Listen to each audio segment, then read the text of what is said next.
Bagaimana caranya menghitung-hitung amal hari ini lebih baik daripada hari kemarin dalam kondisi cacat? Bagaimana caranya saya bisa meraih surga dalam kondisi sakit menaun, lumpuh seumur hidup, jatuh sakit dari umur 24 tahun dan sekarang umurnya 41 tahun. Sebelum sholat saya berusaha bersih-bersih badan, pakaian, tempat sholat. Sholat saya kerjakan dengan berbaring, tidak bisa duduk. Mau sholat tidak ngantuk, tahu-tahu ketiduran. Lagi zikir selesai sholat, tahu-tahu ketiduran, tangan masih memegang tasbih, diteruskan atau tidak. Berdoa selesai sholat, tahu-tahu ketiduran. Bagaimana ini ibadah saya sah atau tidak, Ustaz? Saya sedih kalau berbaring terlalu lama, tidak tahan sakit. Kalau zikir, berdoa sehabis sholat dengan posisi miring, agak tengkurap, boleh apa tidak? Saya berusaha konsentrasi dalam bacaan sholat dan artinya. Mohon nasihat dan pencerahannya. Yang pertama, harus ditanamkan keyakinan pada diri panjenengan, dalam hati panjenengan, bahwa Allah tidak pernah menguji hambanya di luar batas kemampuan seorang hamba. Itu harus tanamkan dulu, karena kalau tidak ada keyakinan itu dalam hati, niscaya nanti akan menjadi kufur dengan ujian sakit seperti ini. Akan suudzon kepada Allah, akan semakin jauh kepada Allah, akan terus berkeluh kesah. Maka perlu tanamkan keyakinan itu bahwa kalau Allah sudah membuat ketetapan, Allah tidak akan pernah mengingkari. Sekalipun jenengan saat ini sedang diuji dengan lumpuh dari usia 24 tahun sampai hari ini usia 41 tahun, ketahuilah, asal jenengan bisa sabar, tetap ikhlas menerima ujian dari Allah ini, tetap husnudon kepada Allah, istiqomah di jalan Allah semaksimalnya, tetap menunaikan apa yang menjadi petunjuk Allah dan Rasul semaksimalnya, maka ini pertanda sesuai dengan ketetapan Allah. Allah hendak mengangkat tinggi-tinggi derajat panjenengan. Allah hendak gugurkan dosa-dosa panjenengan. Allah hendak bersamai panjenengan. Dengan catatan asal sabar, ikhlas, menerima. Jadi begitu diuji dengan sakit yang berat seperti ini, terima dulu, ikhlas dulu. Ikhlas, berusaha, ikhlas itu berusaha memurnikan hati. Itu namanya ikhlas. Jadi biasanya kita diuji sakit, jangankan sakit berat seperti beliau. Masuk angin sidik, kalau hati tidak ada iman, sambat. Sambate ngaluoro. Baru sakit gigi juga sambat. Kalau hati sepi dari iman. Makanya begitu diuji oleh Allah dengan sakit seperti ini, yang pertama ikhlas dulu. Ikhlas, terima. Husnudon pada Allah. Oh, berarti Allah hendak gugurkan dosa-dosaku dengan sakit ini. Oh, berarti Allah hendak tinggikan derajatku dengan sakit ini. Bismillah. Kemudian terima dengan ikhlas, lari mendekat kepada Allah. Yang punya penyakit itu Allah. Maka yang pertama harus kita lakukan, lari kepada yang maha memiliki kesembuhan. Dengan cara ikhlas. Ikhlas, kemudian ikhtiar insaninya berobat dilakukan, juga diimbangi. Ikhtiar ilahinya harus lebih kuat daripada ikhtiar insaninya. Kebanyakan manusia kalau sakit justru lebih kuat ikhtiar insani daripada ikhtiar ilahinya. Banyak yang lupa mendekat kepada Allah. Begitu sakit, yang terlintas dalam benak pertama kali, ke dokter. Ke dokter berobat. Itu yang terlintas pertama kali. Dokter 1 belum bisa, pindah ke dokter 2. Dokter 2 belum bisa, pindah lagi ke dokter 3 dan seterusnya. Itu yang terlintas di benak pertama kali. Kenapa jarang terlintas di benak untuk pertama kali? Begitu sakit langsung kita lari kepada Allah dulu. Lebih mendekat kepada Allah dulu, mohon rahmatnya. Mohon rahmatnya. Jadi jangan mohon kesembuhan dulu, tapi mohon rahmat dulu. Ya, saat kita dihadapkan pada tingkat kesulitan yang tinggi, seperti sakit beliau ini, yang pertama dimohonkan kepada Allah adalah rahmat dulu. Rahmat di dalam Al-Quran itu setidaknya punya 3 makna. Nah, yang pertama, rahmat dalam arti mendapatkan ampunan dosa dari Allah sebanyak apapun dosa yang pernah kita lakukan. Quran surat Az-Zumar ayat 53 itu. Qul ya ibadiyalladzina asrafu ala anfusihim la taqnatu mir rahmatillah. Rahmat itu berarti rahmat dalam arti mendapatkan ampunan dosa dari Allah sebanyak apapun dosa yang pernah kita lakukan. Kemudian ikuti tata cara tobatnya, tapi mohon rahmat dulu. Kemudian rahmat yang kedua, disembuhkan oleh Allah dari penyakitnya, yang mana penyakit itu menurut ilmu medis, menurut manusia sudah tidak bisa disembuhkan. Maka mohon rahmat kepada Allah. Yang dibutuhkan syifa, bukan dawa. Tidak mengapa manusia, dokter medis sudah angkat tangan, tidak apa-apa. Kita masih punya Allah. Tanamkan keyakinan itu dalam hati. Allah itu Asy-Syafi, yang maha menyembuhkan itu Allah. Kita butuh syifa dari Allah. Maka mohon rahmat dari Allah. Rabbi, seperti doanya Nabi Ayub itu, berkali-kali kita jelaskan. Nabi Ayub itu diuji oleh Allah dengan satu penyakit bertahun-tahun. Penyakit yang diujikan oleh Allah kepada beliau ini tidak pernah diidap oleh orang sebelum beliau dan juga orang sesudah beliau. Jadi sampai akhir nanti ya hanya Nabi Ayub yang diuji dengan penyakit itu.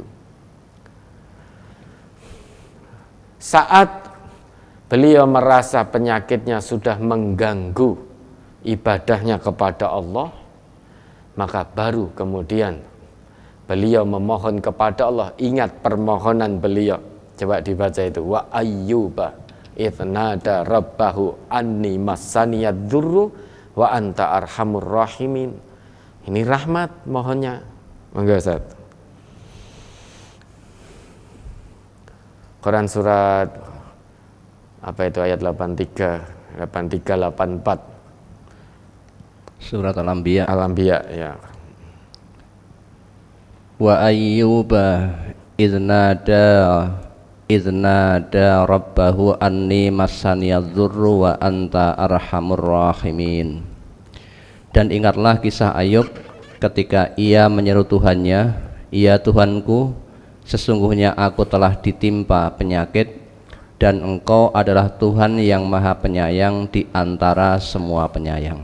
84-nya sekaligus jawaban dari Allah. Fastajabna lahu fakashafna ma bihi min dzur wa atainahu wa ahlahu wa mislahum ma'ahum rahmatam min indina wa dzikra lil abidin. Maka kami pun memperkenankan seruannya itu, lalu kami lenyapkan penyakit yang ada padanya, dan kami kembalikan keluarganya kepadanya, dan kami lipat gandakan bilangan mereka sebagai suatu rahmat dari sisi kami, dan untuk menjadi peringatan bagi semua yang menyembah Allah. Jadi saat beliau, penyakit yang dialami oleh Nabi Ayub dirasa sudah sangat mengganggu dalam ibadahnya kepada Allah. Ingat ya, penyakit beliau sudah mengganggu dalam beribadah kepada Allah, bukan mengganggu dalam masalah keduniawiaannya. Nah, kalau kita kan tidak, sakit pengen sembuh itu biar bisa lagi ke sana kemari, biar bisa shopping, biar bisa ke sana. Itu tujuan kesembuhan yang kita mohonkan kepada Allah. Maka jelas berbeda. Saat Nabi Ayub mohon kepada Allah itu, saat beliau merasa penyakit yang beliau derita itu sudah mengganggu dalam ibadah kepada Allah, maka beliau memohon kepada Allah, tidak keluh kesah, tidak jujuk, ya Allah berikan kesembuhan pada hamba ya Allah, tidak begitu. Tetapi yang beliau mohonkan pertama kali adalah rahmat. Rabbi anni massaniyad dzurru wa anta arhamur rahimin. Wahai Tuhanku, sesungguhnya aku saat ini sedang ditimpa penyakit, sedang Engkau adalah Tuhan yang maha paling penyayang di antara para penyayang. Ya, saat kita sakit, banyak keluarga kita yang sayang kepada kita, banyak dokter yang sayang kepada kita, berusaha mengobati agar sembuh. Namun ingat, semuanya itu sifat sayang keluarga kita saat kita sakit, para dokter saat kita sakit, itu tidak bisa menyamai sifat sayangnya Allah, rahmatnya Allah kepada hambanya. Maka kalau kita perhatikan ayat itu dibuka oleh Allah, wa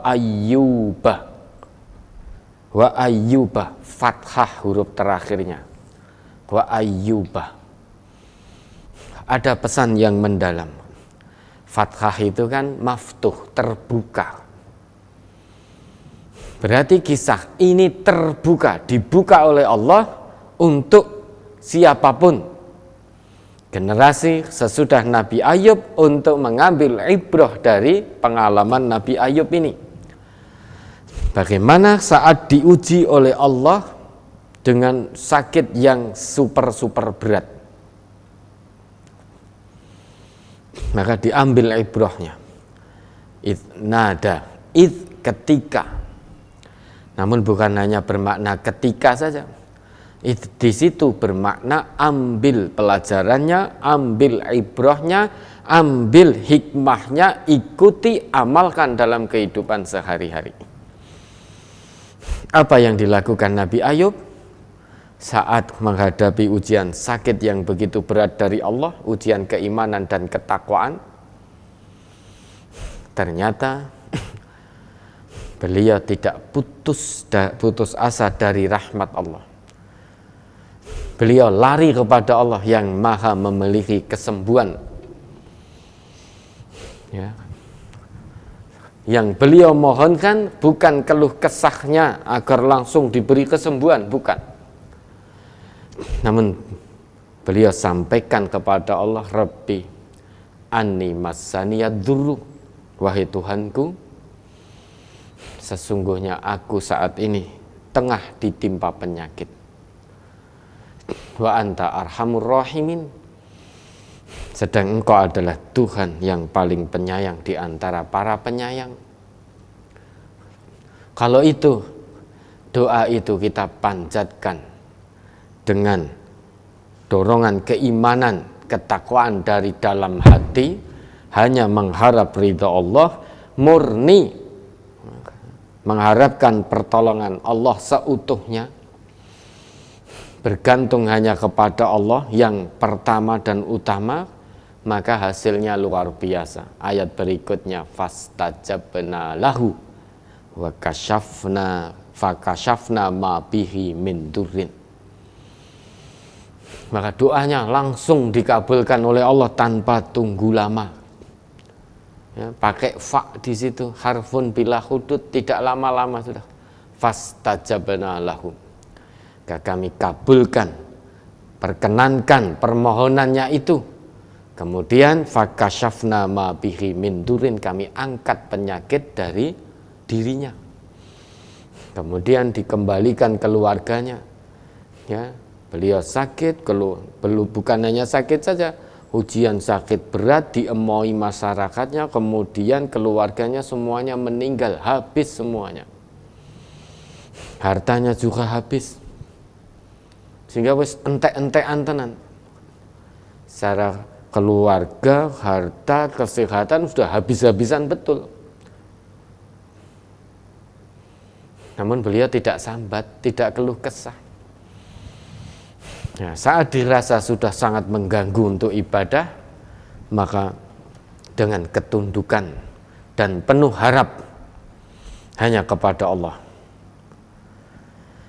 sehingga memohon kepada Allah, mohon.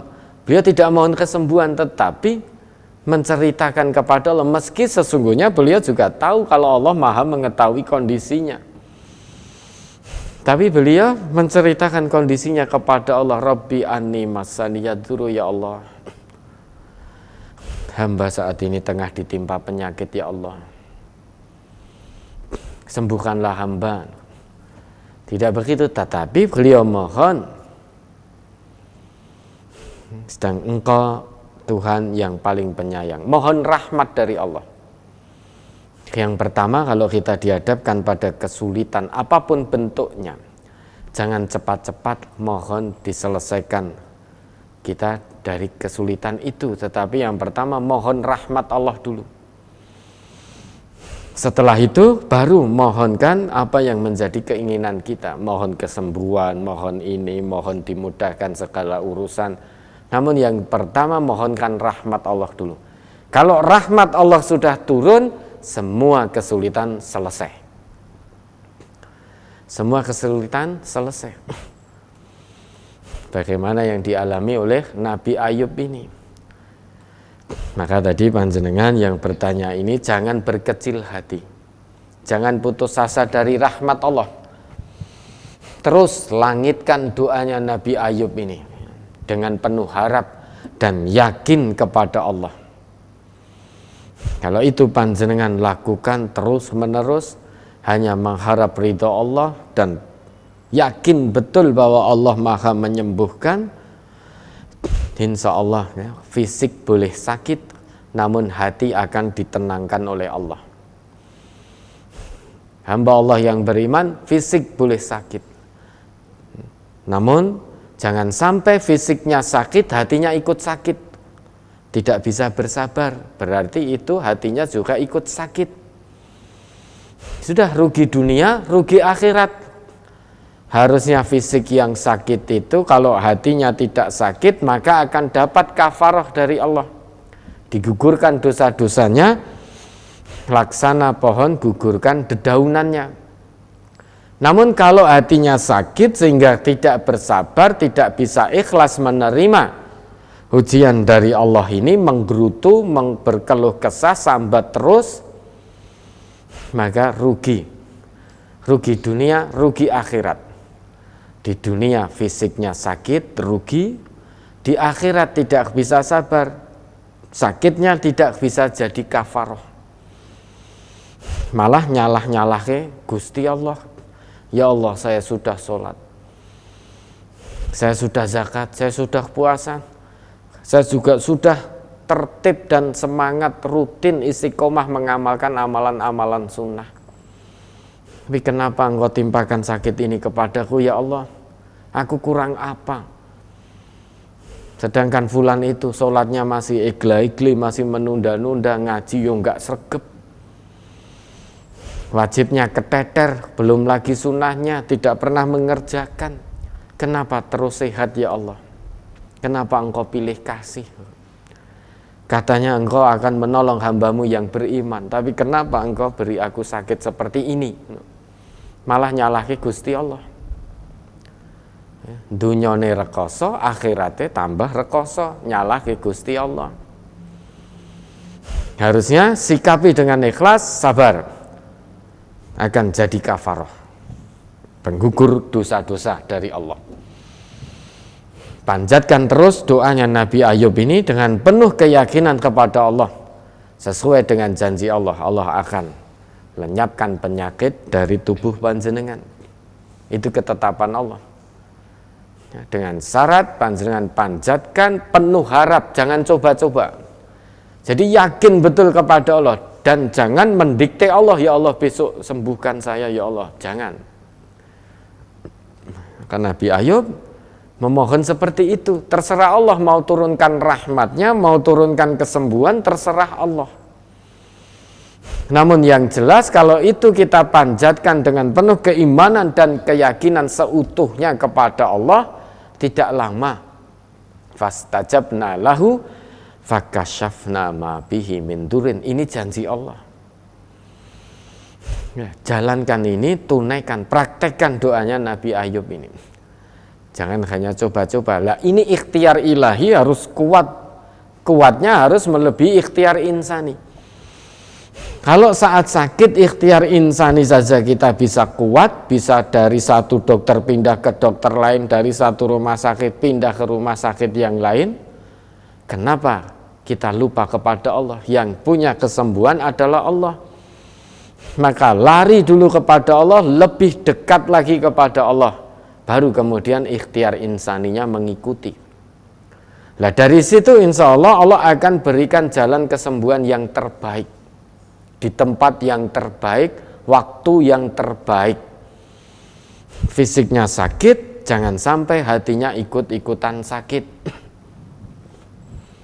Fisik boleh sakit, namun hati tetap harus tertaut, tertambat hanya kepada Allah. Nah, bagaimana sholatnya? Fattaqullaha mastata'tum. Bertakwalah kepada Allah semaksimalnya. Karena kondisinya tidak normal, sakit menaun, lumpuh, maka ketika mau zikir, mau sholat, itu berdiri tidak bisa, bisanya hanya berbaring. Ya, maksimalnya berbaring, maka dengan berbaring. Nabi kita juga bersabda, dulu pernah Imran bin Husain itu ketika diuji oleh Allah dengan sakit bawasir, bawasir itu wasir, ambeien, baru ambeien, tapi sudah sangat mengganggu untuk sholat. Maka beliau bertanya kepada Nabi tentang sholatnya. Jawab Nabi, sholli qa'iman, sholatlah dengan berdiri. Fa'ilam tastati' faqa'idan, maka dengan duduk. Duduk baik di lantai maupun di kursi, monggo. Kalau tidak bisa berdiri karena penyakitnya, maka bisa duduk. Dimanapun duduknya, boleh di lantai, boleh di kursi. Kalau ternyata duduk tidak bisa, fa'ala janbin, maka dengan berbaring. Sholatnya saja dengan berbaring itu mendapat rukhsah, keringanan dari Nabi, apalagi zikrullah, zikir sesudah sholat. Tentu boleh dalam keadaan berbaring, dalam keadaan miring, terlentang atau tengkurap, monggo senyamannya. Bukankah Allah juga berfirman, fa idza qadaytumus sholata fadhkurullaha qiyaman wa qu'udan wa 'ala junubikum. An-Nisa 103. Ingat kembali itu. Jika kamu telah tunaikan sholat, fadhkurullah, maka zikirlah kepada Allah.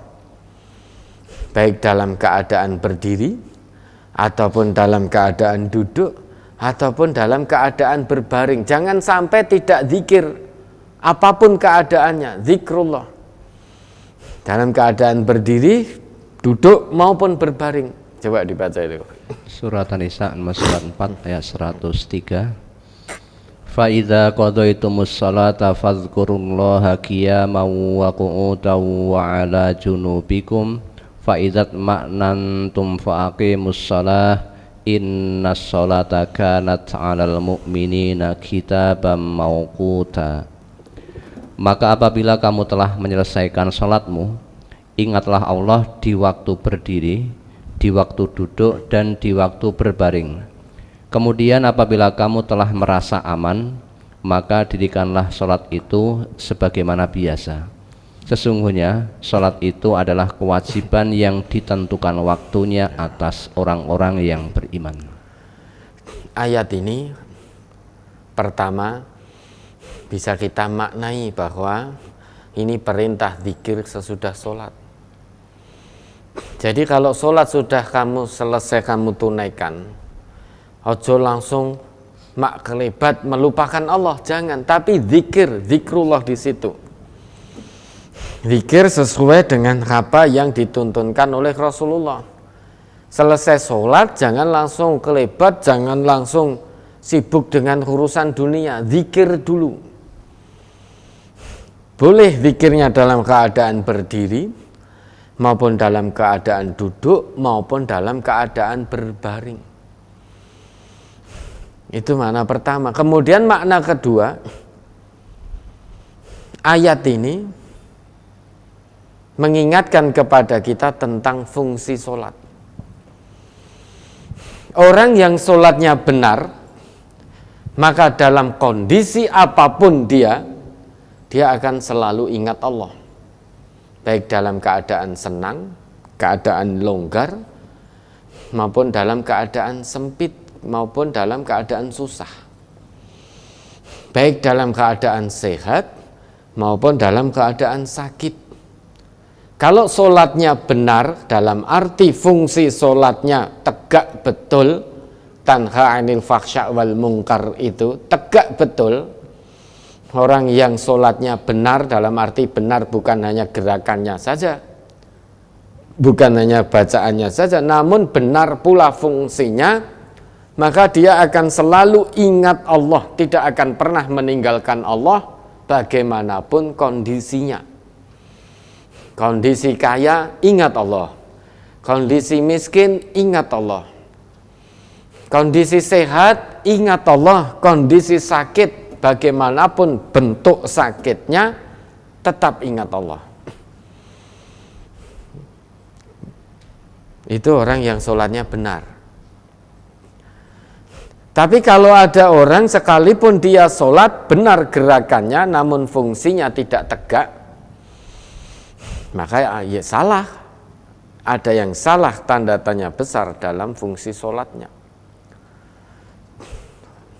Orang sholat gerakannya betul, bacaannya betul, tapi diberi kenikmatan oleh Allah, diberi sesuatu oleh Allah, muncul kesombongan, merendahkan orang lain,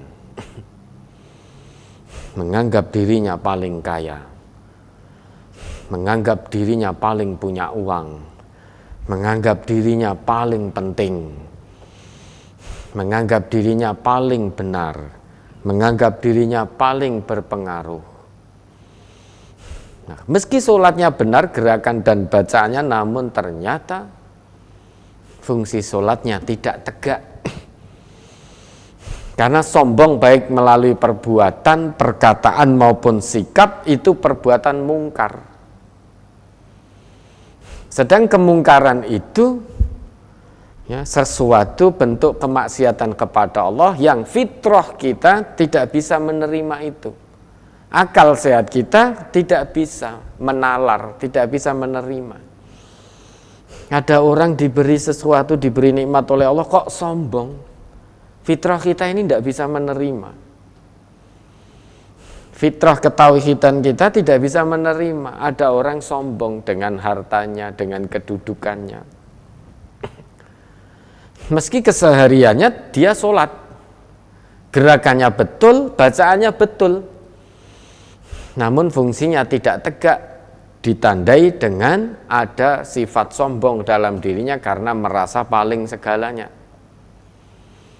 Sedangkan salah satu fungsi sholat itu adalah tanha 'anil mungkar, mencegah pelakunya dari perbuatan mungkar apapun jenisnya.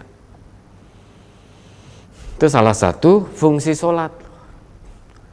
Maka tidak pernah ada ceritanya di masa Nabi dan para sahabat generasi muslim zaman dulu, awal-awal dulu, orang-orang yang sholatnya betul, fungsinya tegak betul. Fungsi sholat ini, orang sholat kok kemudian selesai sholat, selesai zikir lantas mencaci maki saudaranya. Tidak pernah terjadi. Orang yang fungsi sholatnya tegak, tidak pernah ada ceritanya keluar dari masjid memakai sandal temannya, pulang dari masjid berjalan ke rumah bersama dengan jamaah masjid yang lain, sepanjang perjalanan ghibah saudaranya, podo-podo sholat ning kono. Nah, berarti sholat yang seperti itu baru sebatas menggugurkan kewajiban, belum tegak fungsi sholatnya. Perbuatan mungkar masih terus dilakukan. Nah, ini ada juga orang yang setiap hari ya sholat, ning perbuatan keji, fahsya juga terus dilakukan. Perbuatan mungkar juga terus dilakukan. Berarti dia tidak paham dengan makna sholat yang setiap hari dia lakukan. Padahal sholat yang menyelamatkan ini adalah sholat yang tegak fungsinya. Karena pelaku-pelaku sholat yang betul, dia akan terhindar dari dua macam kemaksiatan tadi, yaitu fahsya dan mungkar. Kalau sudah terhindar dari dua bentuk kemaksiatan ini, maka perilaku, perbuatan, ucapannya insya Allah lurus. Ketika diuji sakit pun tidak akan meninggalkan Allah, terus zikrullah, ingat kepada Allah dengan cara sabar, tenang hatinya. Ala bidzikrillahi tatma'innul qulub. Itu salah satu anugerah yang Allah berikan kepada orang yang sholatnya betul. Fungsi sholatnya tegak, hatinya akan selalu tenang. Ala bidzikrillahi tatma'innul qulub. Dihadapkan pada kesulitan apapun bentuknya, dimanapun kesulitan itu ditemui, hatinya tetap akan tenang. Itu orang yang sholatnya berfungsi. Karena puncak zikrullah adalah sholat. Puncak mengingat Allah itu sholat. Nah, sholat harus fungsi. Kalau fungsi maka hatinya tenang, turun ketenangan dalam hatinya. Sakit berat, lumpuh dari usia 24 sampai 41 tahun, karena sholatnya berfungsi betul, hatinya bertaut betul kepada Allah, yakin betul Allah tidak menguji hambanya di luar kemampuannya, maka Allah turunkan ketenangan dalam hatinya, sehingga fisiknya sakit, hatinya tetap sehat. Itu yang menyelamatkan, menjalani sisa kehidupan yang Allah berikan ini tanpa dosa, karena dosanya digugurkan oleh Allah karena kesabaran dan keikhlasannya menerima ujian keimanan dan ketakwaan berupa sakit itu tadi. Kalau ada manusia yang mengatakan lah piye jane yo pengen sabar, ning nek lara ki yo tenan rekoso tenan. Lha jenenge lara itu yo rekoso. Sakit itu juga rekoso, wong dari sehat kondisi normal menjadi kondisi tidak normal, kondisinya serba terbatas. Maka kalau kita menyikapinya dengan kolbun yang tidak salim, ya kita merasa rekoso, berat sekali. Namun kalau kita terima, kita sikapi dengan kolbun salim, ringan. Siapa yang meringankan? Allah. Buktinya Nabi Ayub, ya, sakit itu paling berat yang dialami Nabi Ayub. Manusia sebelum dan sesudah Nabi Ayub tidak pernah mengalami ujian sakit seperti yang beliau alami. Kenapa Allah memilih beliau? Sesuai dengan janji Allah, Allah tidak akan pernah membebani hambanya di luar kemampuannya. Allah memilih Nabi Ayub karena Allah Maha mengetahui hanya Nabi Ayub yang sanggup melewati ujian sakit itu dengan sabar dan ikhlas, tawakal terus pada Allah. Maka kenapa jenengan yang dipilih oleh Allah untuk lumpuh, diuji dengan lumpuh dari usia 24 sampai 41 ini? Karena Allah Maha mengetahui, jenengan yang mampu melewati itu dengan tetap sabar, ikhlas, tawakal betul kepada Allah. Yakin pada Allah, Allah tidak akan pernah terbolak-balik dalam menurunkan ujiannya. Yang harusnya diturunkan ke jenengan tidak mungkin diturunkan pada orang lain. Yang harusnya diturunkan pada orang lain tidak mungkin diturunkan kepada panjenengan. Itu sudah pas. Allah turunkan ujian tidak pernah salah orang. Karena Allah Maha mengetahui, hanya orang itu yang sanggup melalui ujian itu dengan tetap sabar, tetap iman, istiqomah kepada Allah. Ini teori kebenaran Al-Quran, datangnya langsung dari Allah. Teori kebenaran agama mudah diucapkan. Kenapa? Karena kita masih diuji oleh Allah dengan kesehatan. Maka saat kita dianugerahi oleh Allah, masih diuji dengan kesehatan, kewajiban kita menguatkan, mensupport, memotivasi saudara-saudara kita yang kebetulan diuji oleh Allah dengan sakit. Maka pahalanya luar biasa. Ziarah iyadatul marid, menjenguk orang sakit itu pahalanya luar biasa di sisi Allah. Tapi tidak asal menjenguk orang teko terus menjenguk yang menghibur, yang memotivasi. Lah ini menjenguk, ketemu pasiennya di rumah sakit, jenengan gerah nopo? Wah, kebetulan mungkin saya jantung, stroke dan lain sebagainya. Waduh, pun jenengan udah mboten sah mikir nika pun pokoknya kathah-kathah zikrullah tangga kula ndek wingi nggih ngoten niku pun mboten enten. Nah, itu namanya tidak menghibur, memotivasi orang yang sakit. Malah nambahi beban, nambahi rekoso. Nah, maka para dokter ini hati-hati ya dalam memberikan motivasi pasien-pasiennya. Dokter-dokter ini kalau bisa, karena Nabi kita bersabda ya, likulli da'in dawaun, setiap penyakit ada obatnya. Bisa jadi obat yang dimaksud oleh Nabi dalam sabdanya adalah motivasi dari dalam diri pasien itu. Itu obat termanjur bisa jadi. Maka para dokter, ahli medis, kalau mengabarkan penyakit seorang pasien, harus dengan motivasi. Oh, kanker stadium sekawan, oh enggak apa-apa ini ya. Ini kanker stadium sekawan, Allah Maha menyembuhkan. Sudah, insya Allah nanti Allah akan sembuhkan.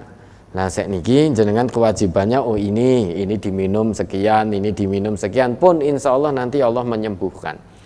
Mboten usah dipikir abot-abot. Memang jenengan saat ini diuji oleh Allah dengan sakit seperti ini. Namun jangan mikir sing neko-neko wis mesti mati aku. Jenengan gerah kanker napa mboten ya tetap mati. Kita sadari begitu. Banyak orang sehat yang tidak gerah tapi sudah berpulang terlebih dahulu. Pun mboten napa-napa, pokoknya jalani pengobatan dengan tertib, insya Allah nanti atas rahmat Allah menyembuhkan. Kalau dokter muslim harus seperti itu. Jangan sampai wah, ini tidak bisa ini, seharus begini, kalau enggak sudah tidak bisa tertolong, sudah meninggal nanti. Wah, ini dokter yang tidak punya etika. Yang tidak punya etika seperti ini, kuatkan. Jadi ada pasien datang berobat di samping panjenengan sebagai wasilah bisa jadi melalui motivasi panjenengan oleh Allah izinkan ada kecocokkan dengan obat yang panjenengan beri karena munculnya motivasi dari dalam diri pasien tadi. Bisa jadi dawa yang paling manjur adalah motivasi dari dalam diri, semangat untuk sembuh ya. Karena kalau tidak ada semangat untuk sembuh, maka semakin digerogoti oleh penyakitnya itu. Kalau ada semangat untuk sembuh, maka bisa melakukan perlawanan terhadap penyakitnya. Bisa jadi yang dimaksud dawa oleh Nabi tidak harus semuanya melalui obat-obat medis. Justru obat yang paling manjur adalah motivasi dari dalam diri, semangat untuk sembuh itu. Ya, tidak mungkin ya, Nabi menyabdakan itu kok obatnya belum ditemukan, itu tidak mungkin. Saat Nabi bersabda itu berarti ada pemberitahuan dari Allah. Tidak mungkin Nabi ngarang, wa ma yantiqu 'anil hawa in huwa illa wahyu yuha. Nabi ngarang-ngarang, oh somben mungkin nenek obate, itu tidak mungkin. Yang saat Nabi bersabda demikian, ya Nabi sudah pirsa melalui pemberitahuan dari Allah. Semua penyakit apapun bentuknya di dunia ini, itu sudah ada obatnya. Allah sudah turunkan obatnya. Tidak mungkin Nabi menyabdakan sesuatu yang Allah belum turunkan, tidak mungkin. Nah, saat Nabi menyabdakan demikian, kita yakin bahwa Allah sudah turunkan obatnya. Lah, saking keterbatasan manusia, mungkin sampai hari ini manusia belum mengetahui. Kenapa? Kalau manusia sudah mengetahui semuanya, dikhawatirkan nanti manusia, apalagi seorang dokter, ya, dia tanpa sadar akan berubah dari makhluk menjadi kholik nanti. Wes pokoknya apa-apa dokter sehingga lupa pada Allah. Nah, tetapi yang jelas obat sudah ada.